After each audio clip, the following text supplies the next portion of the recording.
All right, y'all, welcome back to the show. It's Anti-War Radio. I'm Scott Horton, and Hillary Clinton's on CNN International threatening Syria. Let's listen to that. Nah, I'm just kidding. Let's talk with Will Grigg. He keeps the blog Pro Libertate at freedominourtime.blogspot.com. He's the author of the book Liberty in Eclipse. And his articles quite often run at LouRockwell.com, including this one, What to Remember on Memorial Day. Welcome back to the show. Will, how are you doing? Scott, my friend, I'm doing very well. Thank you once again for the opportunity. Well, you're welcome. I'm always very happy to have you here, and everybody always gets really excited when they find out you're going to be on the show. And, you know, it's funny, I find myself talking about you quite often on the show, a thing I learned here, a thing I learned there, for example, you know. And one of the things that I was saying about you the other day was that you really are the master of world history, and that any of your writings that I've read for, 15 years or something now, it's always peppered with references to things that happen that nobody else really knows about. And not only do you know all about it, but you also, and it could be whatever, something happened in the year 13, something or other. But you make it very easy to understand and very relevant to the point you're making about what's going on right now. And it's always just floored me, and it's in the way you speak on the show every time I interview you, of course, as well. And then, so one of the things that you're really good on is the Indian Wars. And I have a feeling that maybe this is a project of yours, that you're trying to get better and better and better on the Indian Wars of the 19th century. And so I'm just so happy that I have the opportunity to learn from you and to give you a chance to tell the story, what to remember on Memorial Day to my audience today. Well, Scott, you're very kind. I really appreciate that. I'm a synthesist. I'm not a specialist in this. And the Indian Wars of the 19th century in particular is a subject in which I have a particular interest. I'm obviously somebody who's got Indian heritage. That is to say, my ancestors were from what's called Mesoamerica. My most salient ancestral trait has to do with my Aztec background, and the Aztecs were imperialists, so I really can't lay claim to any ancestral pride here in terms of being resistance fighters against an empire, when my dominant ancestors actually had a very large and very unpleasant empire that was overthrown by one that was meaner and more capable. That tends to be the way that history works out. But in what happened in the 19th century to the American Indians, whether you characterize them as Native Americans or not, I don't happen to like that description. Most American Indians I know don't like it either. The fact is that what we're dealing with now in terms of the global manifestation of the empire was all prefigured during that period called Manifest History, which was when the corporatist entity that gestated in Washington and New York was given free rein to inflict itself on the rest of the contiguous landmass of North America. And at that time, it was something that unabashedly called itself an empire. It took great pride in the description of manifest destiny as the propagation of this this continent-straddling empire. And of course, this was not an unpeopled landmass, as Ronald Reagan said in one of his less lucid pronouncements. There were people living in that area. There were, of course, all kinds of varieties of Indian tribes who didn't consider themselves to be part of one nation. They considered each individual group to be an independent entity. They were people. They were fully panoplied with all the blessings and burdens that come from the human condition. Many of them were noble. Many of them were less than noble. Some of them were craven. Many of them were aggressive. Some of them were peacemakers. But they were human beings, and they lived in these particular places, and they had property. They had loved ones. But they were considered an impediment to the westward progress of what was called civilization. And one of the most potent displays of the ideology that defined Manifest Destiny was found in an 1872 painting by an artist named John Gast that was called American Progress. And there was an evangelist of Manifest Destiny by the name of George Crowfoot who wrote a caption to this. And the painting depicted this blonde woman, rather bosomly than well-endowed, clad in a very thin, precarious robe. And on her forehead, there was a star that was described as the Star of Empire. And she was looking westward with this beatific gaze as terrified Indians were scurrying in front of her. And in her right arm was held a book inscribed Common Schools. And George Crofts described that as the emblem of our education and the testimonial of our national enlightenment. With her left hand, she had a skein of threads that were the slender wires of the telegraph that are to flash intelligence throughout the land. And everything before her was dark and dreary and visibly uncivilized, and behind it was, of course, arrayed steamships and factories, schools and churches. And Crofts exalted that from the cities proceed the three great continental lines of the federally subsidized railway, and there were Pony Express riders, pioneer wagons, and so forth. And Crofts summed this up in the final paragraph of the caption, saying, "Fleeing from progress and towards the blue waters of the Pacific are the Indians. With their squaws, papooses, and pony lodges, the Indians flee from the presence of the wondrous vision. The star is too much for them." That is the star of empire. And, of course, the lead roles in the promotion of the empire were a couple of familiar figures from the American Civil War, War between the states, which were William Sherman and Philip Sheridan, who had been involved in some really nasty assaults on civilians in the Confederacy during the war between the states. Sheridan, of course, famously laid waste to the Shenandoah Valley, and Sherman was infamous for his march to the sea. He reminds me a little bit of the Prussian General Westermann, who was a genocidal leader of a group of mercenaries during the French war against the Vendée region during the French Revolution. He killed hundreds of thousands of people, did General Westermann. There were some limits on what they were permitted to do to people who were being reconquered in the independent South on behalf of the Union. But once they were put in the employ of the federally subsidized railroad combine, bear in mind there were private railroads that actually did deals with the Indians, treated them as people who had property and rights that had to be respected. They didn't have problems with the Indians when they made equitable deals and carried them out fastidiously.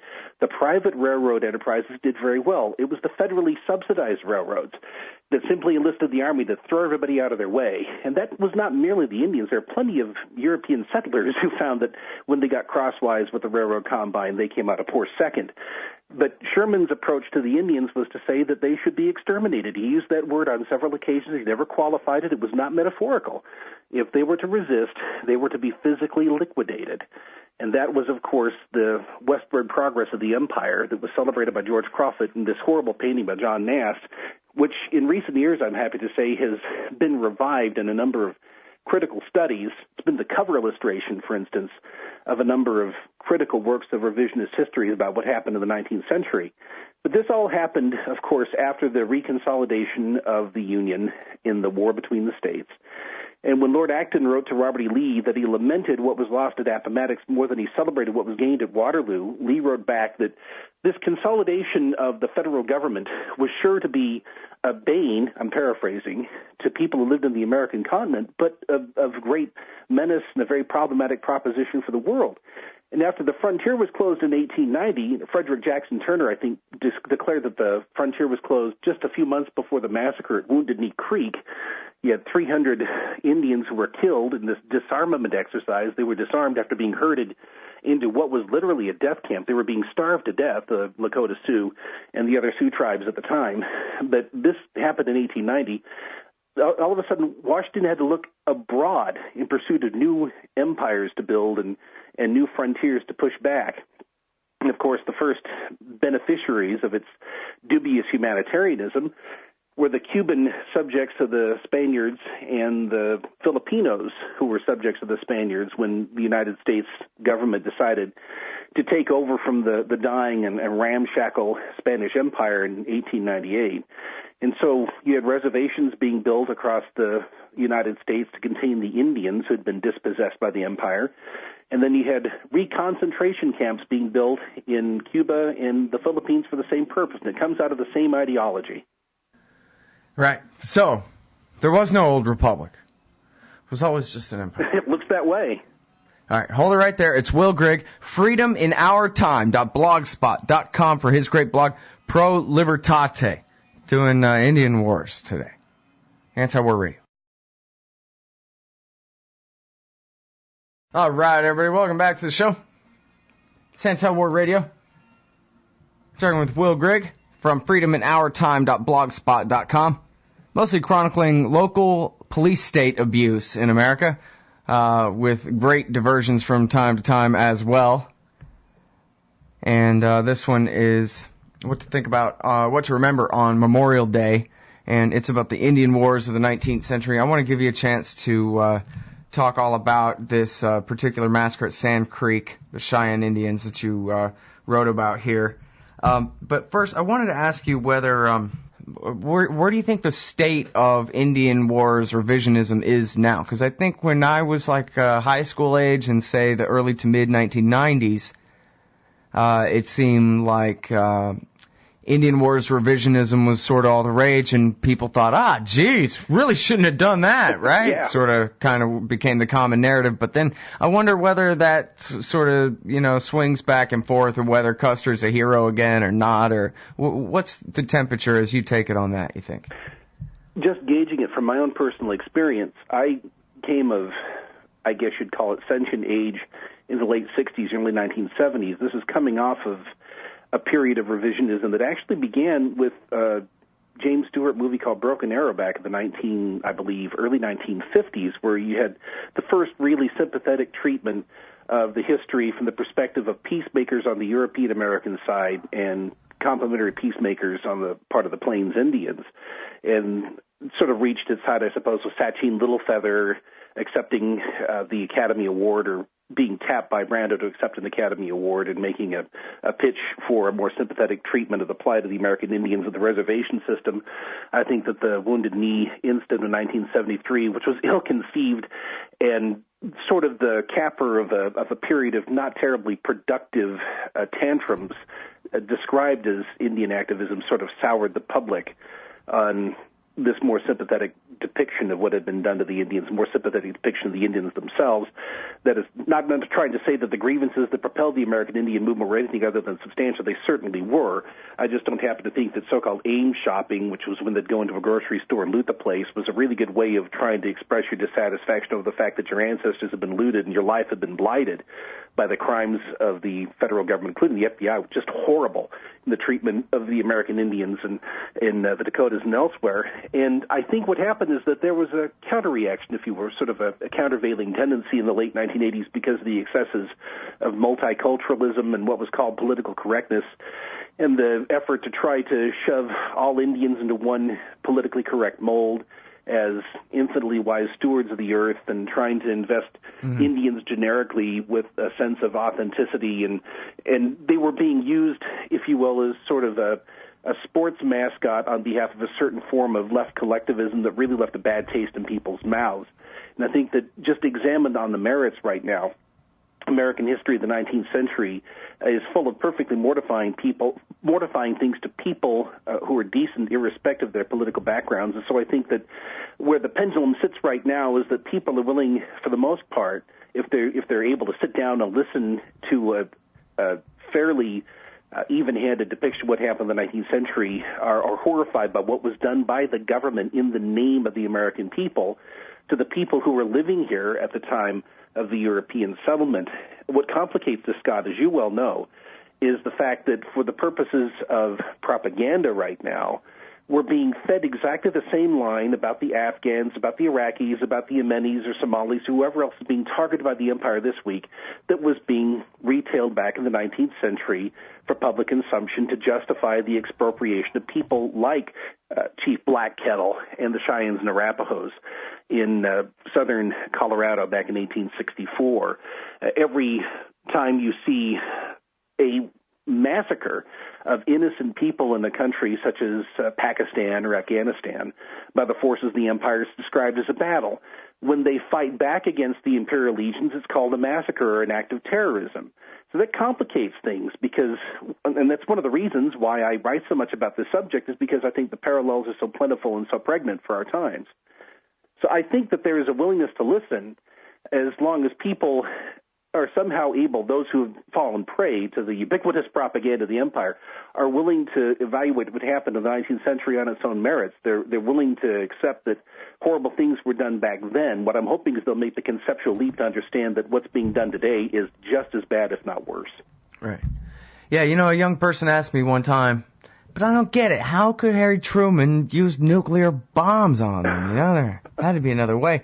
And I said, well, Have you ever kicked over an ant pile and it didn't really trouble your morals or conscience? Exactly. And you said, yeah. And I said, well, it was basically the same thing, right? Because first step one is you lie to yourself and pretend the people you're killing aren't people. And then two, you just kill them. And really all you got to do is call them names. I mean, there's nothing complicated about it. Everybody knows 75 different versions of the same thing. And it means you're not really a person, so now it's all right if I kill you with my bayonet. And, yeah, we've got Theodore Geisel, Dr. Seuss, to blame for at least part of that, too. He was a war propagandist in World War II who did these perfectly hideous caricatures of Japanese, trying to depict them all as people wearing Coke bottom glasses and being deployed in serried rows of automatons trying to undermine our culture and pledging their fidelity unquestioningly to the emperor, including, of course, the Nissi, the American Japanese, who were treated for a limited period of time, much the same way that the American Indians have been treated back in the 19th century. So yeah, that'll blow people's mind if you go back and look. Just search Dr. Seuss in World War II, and you'll see he's got Tojo with a bomb stand, and every Japanese-descended Californian lined up to get his sabotage bomb in order to wage war against us from within. Well, one of the things about that episode that resonates so much with what happened to the American Indians was the way that these people were expropriated, then forced at bayonet point into transportation. Of course, we're talking about trucks for the most part in the 1940s, but trains as well, and taken to desolate places, then confined in what were called reconcentration camps in the 1900s or reservations in the 1800s, and then forced, as a condition of receiving any kind of benefits from their captors, to make some kind of pledge of unconditional loyalty to the government that had just treated them this way. And it happened to the Japanese. In some limited sense, it's happened to some American Muslims here in the 21st century as well, but that's something that always lurks beneath the surface of any imperial system, including our own.